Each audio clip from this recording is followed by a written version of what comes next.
అయ్యా యథాశక్తి యథామతి యథాబుద్ధి గురువు గారు 2.5 సంవత్సరాలు నాతో ప్రయాణం చేశారు. అందరికీ ధన్యవాదాలు. మీ అనుగ్రహం వల్ల వినగలిగామండి. ధన్యవాదాలు. ఇంత విజ్ఞానాన్ని మాకు అందించినందుకు మీకు శతకోటి వందనాలండి. గురువు గారు మేము మిమ్మల్ని ఫాలో అవుతూ వచ్చామంతే. మీరు మమ్మల్ని తీసుకుని వెళ్ళారు, మీరు గైడ్ చేశారు మాకు. అంత నిష్క్రమం. మీకు పాదాభివందనాలు గురువు గారు. ఇంత నాలెడ్జ్ మాకు కాచి పడిపోసి మాకు అందించారు. ఇది నాది కాదమ్మా, నాది ఒకటి ఇవ్వడానికి ఆయన ఇచ్చాడు, నేను మీకు అందించాను అంతే. అలా అనుకున్నాను. నేను చెప్పాను కదా అనేక సందర్భాలు, అనేక సార్లు స్థితిలో రావడం, అదే మనం వివరించుకుంటూ వెళ్ళడం. అదే ఆయన అనుగ్రహం. సంపూర్ణమైన అనుగ్రహం ఉంటే తప్ప అలా ఏమండి నా రుద్రమర్చ ఏ మహన్యాసం వాక్యం రుద్రుని యొక్క అనుగ్రహం లేకపోతే రుద్ర భాష్యం ముట్టుకునే ప్రసక్తి రాదండి అసలు. అంతే. ఆయన రుద్రుని యొక్క అనుగ్రహం నాకు మీకు అందరికీ కూడా తర్వాత దీన్ని రికార్డింగ్ వినబోయే వాళ్ళు కూడా లభిస్తేనే అది వాళ్ళకి చేరుతుందండి, లేకపోతే జారదు. ఎవరికి జారాలో ఆయన చేత నిర్దిష్టమై ఉంటుంది. వాళ్ళు ఆయన యొక్క అనుగ్రహంతో వాడు పొందాలని కోరుకుందాం అంతే. అందరికీ ఈ శివానుగ్రహం కలిగించాలని కోరుకుందామండి. దీంతో ఇక్కడికి ఈ అధ్యాయం మనకి దీనికోసమని మనం గీతా భాష్యం ఆపేసామండి, ఉపనిషత్ భాష్యాలు ఆపేసాం. జ్ఞాపకం ఉందా? ఏం చేయాలంటే ఇది వారానికి ఒక క్లాసు పెట్టుకుంటే ఏ 2 ఏళ్ళు 3 ఏళ్ళు పట్టేటో ఉంది. అయ్యా దీనికి ఒకసారి ఆగస్టులో ఎప్పుడు అప్పటికి నాన్ స్టాప్ గా పెడితే ఇప్పటికి పూర్తయిందండి ఇది. సోమారి గారు యజ్ఞం అండి, ఇది రుద్రయాగం అయిందండి ఇప్పటికి. పాడ్యమ్యాం పూర్తి చేశారండి మీరు. ఏమండి ఏమండి ప్రసవ మాసాలను పూర్తి చేశారు మీరు. పాడ్యమ్యాం ఈ నెల వైశాఖ ప్రసవ మాసంలో పూర్తి చేసాం. ప్రసవ మాసంలో మొదలు పెట్టాం. అంటే లౌకికంగా చూస్తే కూడా ప్రసవమైనట్టుగా మనకి ఏంటంటే ఇప్పుడు పూర్తి చేశారండి, బయటకు వచ్చింది. అంటే ఆ కార్యక్రమం పూర్తి ఇది ఉద్భవించి ఆవిష్కరణ అయినట్టు, మేనిఫెస్టేషన్ అయినట్టు ఆవిష్కరణ అయింది. నమస్కారం అండి అవధానులు గారు. చెప్పండి మూర్తి గారు, చెప్పండి. నేను ఒక చిన్న మాట చెప్పదలుచుకున్నానండి. మిగతా రాగండి, గోపాలకృష్ణమూర్తి గారు మాట్లాడుతున్నారు. ఇది మీరు ఏ అంశం తీసుకుని మీరు చెప్తున్నా, ఇప్పుడు ఈ రుద్ర భాష్యంతో సహా మేము ఎన్ని క్లాసులు అయ్యాయి, ఎంత సమయం అయింది, ఎప్పుడు మొదలెట్ట అసలు ఇది మనసులో రావట్లేదండి. ప్రతిసారి నియమబద్ధంగా క్లాస్ ఉన్న రోజున వినడమే. అసలు ఇంత దూరం ఇంతకాలం పట్టిందా అన్నది కూడా మీరు చెప్తే గాని మాకు అది అసలు స్ఫురించట్లేదు. అంత శ్రద్ధగా మీరు చెప్పారు, మేము కూడా విన్నామండి. చాలా సంతోషం. తర్వాత నిన్న మీరు ఒక మాటలో చెప్పారు, అర్క సోమాయిలు గారి రిఫరెన్స్ ఇచ్చారు మీరు నిన్న. అవునండి. అర్క సోమయాజులు గారు నేను చిన్నప్పుడు హై స్కూల్లో ఉన్నప్పుడు మా ఇంటికి వచ్చారండి ఒకసారి. ఆయన మా స్కూల్లో ఆయనకి సన్మానం చేశారు. సన్మానం చేసినప్పుడు అది అయ్యాక మా ఇంటికి వచ్చారు. మాకంటే దూరం బంధువులు కూడా అవుతారు మా అమ్మగారి తరపుని. సో నాకు ఇంకా బాగా గుర్తు ఆయన అర్క సోమయాజులు గారి గురించి మీరు చెప్పినప్పుడు, ఆయన పాండిత్యం గురించి అది చాలా విన్నాను. అప్పుడు ఆయన చాలా చాలా చాలా విద్వత్తున్న మనిషి అని నిన్న ఆయన్ని గుర్తు చేశారు. చాలా సంతోషం అండి.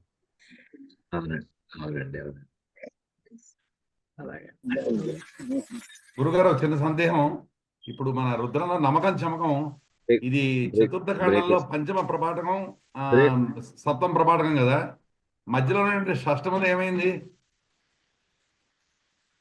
ఇది యజుర్వేదంలో సప్తమంలోనే మనకి అగుంసుష్టమే రశ్మిష్టమేధాభ్యష్టమేధిపతిష్టం, అది కూడా అందులో రెఫరెన్స్ వచ్చిందండి. అగుంసుష్టమే రశ్మిష్ట చెప్పుకున్నామండి. అంశు అంటే కిరణం చెప్పాను. నమ్మకం పంచమ ప్రభాటకం, నమ్మకం ఏమో సప్తమ ప్రభాటకం, మధ్యలో ఉన్నటువంటి షష్టమం ఏమైందని అక్కడ వాక్యం మీ టెక్స్ట్ చూస్తే మీకు కనిపిస్తుందండి. చూపిస్తాను నేను చూపిస్తాను తప్పకుండానండి. చాలా చాలా ధన్యవాదాలు. ఇంకా నేను అంటే ఎంత చెప్పుకున్నా సంతోషంగా ఉంది. మళ్ళీ నాకు మిగతా అసైన్మెంట్స్ అంటే అవన్నీ కూడా పక్కన పెట్టేసి ఇది పూర్తి అవ్వాలి. స్కిప్ చేద్దామని మాత్రం ఎప్పుడు అనుకోలేదు. ఒక అక్షరం కూడా దాటకుండానే చెప్పుకుంటూ వెళ్ళాలి. కానీ అందులో అంటే ఒక అసైన్మెంట్ అయితే వింటున్నా మామూలు లెక్క వేదిక్ మ్యాథ్స్ ప్రసిద్ధిలోకి వచ్చింది. వేదిక్ ఫిజిక్స్ అని చెప్పి మనకి ఈ ఫిజిక్స్ స్టార్ట్ చేసాం, న్యూటన్స్ లాస్ ఇవన్నీ కూడా ప్రారంభిస్తున్నాం. అయ్యా అదే. మళ్ళీ అంటారు, మీకు ఏమైనా ఇటువంటి సబ్జెక్టులు పాఠం చెప్పడం ఉత్సాహం ఉంటే చెప్పండి. అయ్యో మీరు ట్రైనర్ చేసేస్తే ఇంకేదైనా అయితే కణాదు లెవెల్కి రావడం కష్టం. ఏం పర్వాలేదు, అన్నీ వస్తాయి. అది ఎవరైనా ఇలాంటి పాఠాలు ఏమైనా చెప్పదలుచుకుంటే అవన్నీ కూడా మనం పాఠం చెప్పుకోవచ్చండి. అయ్యా మనం ఇంకా ఇలాగ ఈ 4 క్లాసులు ఉంటుంటాయి ఇవి సుమారుగా. ఇవి కాకుండా ఇంకా మనకి అదనంగా మన క్లాసు కూడా పెట్టడం కొంచెం టైట్ షెడ్యూల్ అవుతుందేమో అనుకుంటున్నాను. చూద్దాం, మనకి ఎప్పుడు వీలైతే అప్పుడు పెట్టుకుంటాడు. ఆ క్లాసు లేనప్పుడు ఇది పెట్టుకోవడం. మిగతా వర్క్స్ కూడా అర్జెంట్, చాలా ప్రెషర్లో ఉంది అది.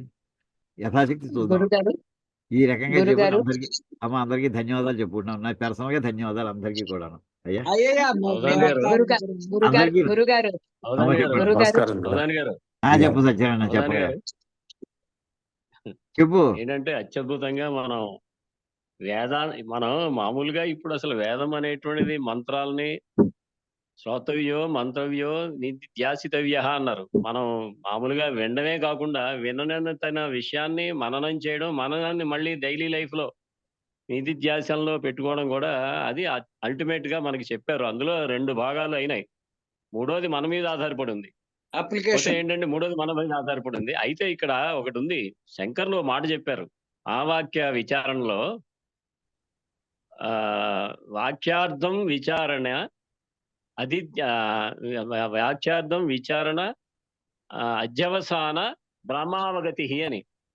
అంటే వాక్యము అర్థము చేసుకోవడం వలన కూడా బ్రహ్మ పురుషార్థం సిద్ధిస్తుంది అన్నారు ఆయన మహావాక్య గురించి చెప్పారు. అటువంటిది వాక్యాల్ని మనం అర్థం చేసుకోవడంలో కూడా, ఆ మననం చేసుకోవడం కూడా మనకి ఏంటంటే ఈ బ్రహ్మ పురుషార్థం మనకి తెలుస్తూ ఉంటుంది, ఆ మార్గాన్ని తీసుకెళ్తూ ఉంటుంది. అంటే అది కేవలం మనం ఈ నమ్మక చెమ్మకాలను ఇన్నాళ్ళు శ్రోతవ్యో వింటున్నాం, కానీ దాన్ని మనం చేయడం జరిగింది. అంచేత ఇది అత్యద్భుతమైన యజ్ఞమే. ఇది మీరు అన్నారు చూసారా, ప్రాణం యజ్ఞాన్ని కల్పితాం అన్ని చెప్పారు, కల్పితాం అని. అలాగా మనం తినేటప్పుడు ఆహారం దగ్గర నుంచి వాళ్ళు అంతా కూడా యజ్ఞంలోనే చెప్పారు. ఇందులో కూడా మనం భోజనం చేసేటప్పుడు 5 ఆహుతుల్ని మన యొక్క జఠరాగ్నిలో ఉన్న వైశ్వారాగ్నికి ఆహుతులు ఇస్తుంటాం. అది యజ్ఞం. భోజనం ముందర 2 మెతుకులు నేతిలో కలిపి ప్రాణాయ స్వాహ పాన, అది అంతా ఇది అసలు జీవితాంతం యజ్ఞం అది. అంచేత అటువంటి యజ్ఞం ఇవాళ వాగ్యజ్ఞం జరిగిందండి ఇన్నాళ్ళు.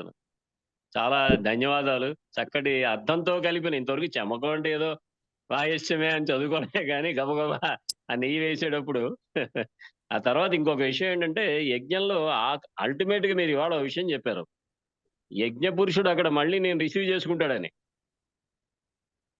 ఏ అగ్నిలోను ఆజ్ఞంతోను చేసావో మన శరీర పతనానంతరం ఆ అగ్ని నిన్ను తీసుకెళ్తాడు. అగ్ని పురోహితం, అగ్ని మనకి ముందరుండి ఆయనే తీసుకెళ్తాడని దేవతలు మనకి అందులో కూడా ఉంది, చండీ సప్తశతిలో కూడా వస్తుంది. అంచేత మంచి యజ్ఞం జరిగింది. మీ ద్వారా ఇటువంటి అవకాశం జరిగింది. మీకు చాలా చదివిదా ధన్యవాదాలు. అందరికీ ధన్యవాదాలండి. అందరికీ నమస్కారం. ధన్యవాదాలు గురుగారు. Happy journey. గురుగారు అమ్మా ఒక చిన్న థాట్ అండి. అమ్మా నాకు ఒక్క నిమిషం టైం ఇవ్వండి అమ్మా, ఒక్క నిమిషం. అర్జెంట్ గా ఎవరికో డబ్బులు పంపించాలి ప్లీజ్. ఒక్క నిమిషం గురుగారు, ఒక్క నిమిషం మాట్లాడచ్చా? ఒక్క సెకండ్ ఆగడం. మీరు 1 నిమిషం అంటున్నారు, నేను 1 సెకండ్ ఆగమంటున్నాను మిమ్మల్ని. ఓకే ఓకే, ఒక్క సెకండ్ ఆగండి ప్లీజ్. ఎవరికో ఇది చేయాలి, ఒక్క సెకండ్. చూద్దాం. అగ్నిర్మే వాచి శ్రిత, మే వాచి నా వాక్కునందు అగ్ని శ్రిత, అగ్ని ఉంది. మాటలు నా నాలుక మీద అగ్ని ఉంది. అగ్నిర్మే వాచి శ్రిత, నా నాలుక మీద, అంటే మాట కొంచెం కటుగా మాట్లాడితే అవతలకి అది కాల్చినట్టు వస్తుంది. అది అగ్నిర్మే, ఆ వాక్కు అది వాక్కులో ఉంది చెప్తున్నాడు కదా. అగ్ని ఎక్కడుంది? వాక్కులో ఉంది. ఈ వాక్కు ఎక్కడి నుంచి వస్తుంది? హృదయస్థానం నుంచి వస్తుంది. హృదయే, ఏమండి, ఆ హృదయ స్థానం నుంచి వస్తుంది. అక్కడి నుంచి అది గుండె పనిచేస్తుంది, మనకి పంచప్రాణాలు తిరిగి పనిచేసేవి. ఆ హృదయం దేని మీద అంటే దేని మీద ఏది ఆధారపడిందో చెప్తున్నాడండి. అగ్ని అంటే అగ్ని నా వాక్కు మీద ఆధారపడింది, వాక్కు హృదయం మీద ఆధారపడింది. ఏమండి, హృదయం అయ్యి ఆ హృదయం అనేది నేను అనేటటువంటి జీవుడి మీద ఆధారపడింది. ఏమండి, అంటే స్థూల శరీరం చివరికి సూక్ష్మ శరీరంలో వెళ్ళిపోతున్నాడు అక్కడికి. ఏమండి, నేను అనేదాన్ని హృదయమయ్యి నేను దేని మీద ఆధారపడ్డాను? ఆ అమృత స్వరూపుడైనట్లు పరమాత్మ మీద ఆధారపడ్డాను. అమృతం బ్రహ్మణి అదే. అంటే ఈ సృష్టిలో ఉన్న ప్రతిదీ కూడా నాలో ఎక్కడ ఆధారపడి ఏ భాగంలో ఆధారపడ్డాయి, ఆ ఆధారపడింది నేను ఇంక దేని మీద ఆధారపడ్డా, అవి దేని మీద ఆధారపడి పరమాత్మ. అన్నిటినీ పరమాత్మలో కన్వర్జెన్స్ అనేది. అలాగే ఓటది వనస్పతయో మే లోమ సుశ్రిత అంటే నేను తిరిగినటువంటి భోజనం చేసిన అంతాన్ని కూడా అంటే మన శరీరం స్థూల శరీరం అంటే వెంట్రుకలు అంటే రోమం అంటే రోమం అన్నమాట కరెక్టే. లోమం అంటే రోమమే, రోమం అంటే వెంట్రుకలు అని అర్థమే. అది ఎక్కడంటే శరీరం అంతా ఉన్నాయనుకోండి, అంటే దాని అర్థం ఇవన్నీ మనం తిన్న భోజనం మూలాన్ని ఈ శరీరం నిలబడుతోంది రకరకాల పదార్థాలతోటి. మన దంతాలు కానీ కళ్ళు కానీ అన్ని కూడా మనం తిన్నటువంటి అన్నం యొక్క రసం యొక్క విశేషాలు విశేష రూపాలు అవి.